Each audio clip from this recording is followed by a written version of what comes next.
my name is Kelly Scott. I'm Program Director with California Youth Services, and I worked with Stephanie Stentmeyer to put this slide presentation together for you, and it's 10 ways parents can spot dyslexia in their child.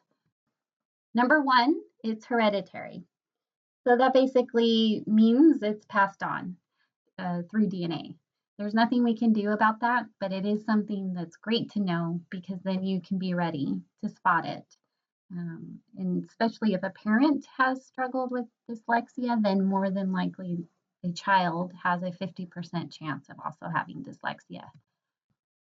Number two, children with dyslexia have very intensified senses that could be in a lot of different ways, such as skin sensitivity. The tags are bothersome. Even itchy fabrics can be a problem. They're very emotionally sensitive. They can be easily upset.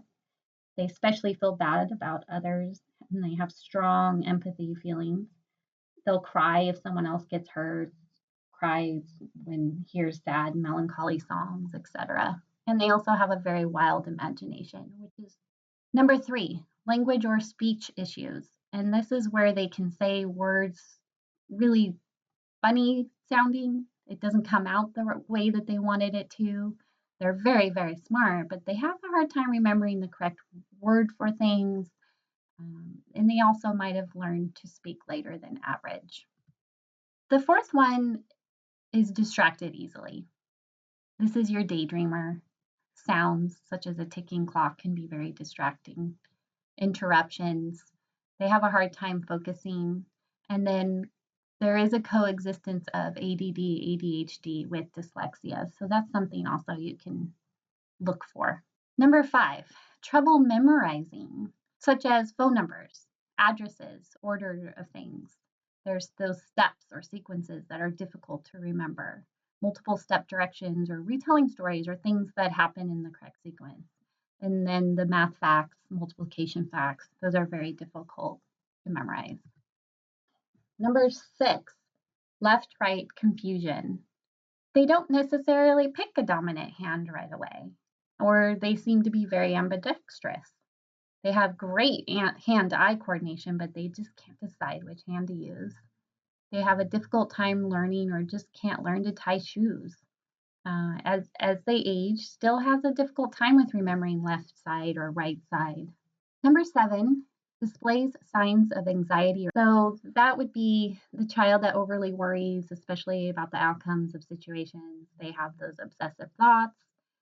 They seem like an overthinker, or even those panic attacks, having a hard time breathing or saying they can't breathe, frequent tantrums, complaining of stomach aches, or they just display those unusual behavior in certain environments. Number eight, see things differently. This doesn't necessarily mean they have vision problems, but they could have some vision problems that can't be diagnosed. They see in 3D, they see in pictures, they can have light sensitivity, but it is also a very great strength because they can solve problems or they come up with solutions that no one has thought of. They're those outside of the box thinkers. And then we have our homework challenges as number 9. This is where you will see tantrums, you'll see fits over homework, even as early as kindergarten homework. They take an exceedingly amount of time. There's no reason a child should spend an hour for 10 minutes worth of homework. When that's happening, that's a red flag. They're complaining of headaches during homework, or they're acting abnormally tired and complaining about being too tired to do homework. And then we have number 10, which is the overall academic struggles. They have a difficult time, of course, learning to read.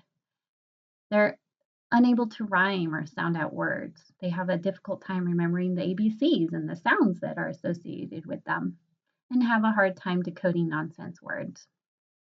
And then you have the teacher that has concerns across the subjects, or they just take a long time to finish things in class. You'll hear a lot of that they have focusing issues from the teacher, or that they just can't organize their classwork. Those are all signs when they're a little bit older in school. So just to recap, there's 10 ways you can spot it. It's hereditary. We have intensified senses, language or speech issues, distracted easily, trouble memorizing, left right confusion, display signs of anxiety or stress, sees things differently, homework challenges, overall academic struggles. For more information, you can visit the link below this presentation. I hope you enjoyed this presentation and I hope that it was helpful. Thank you very much for watching.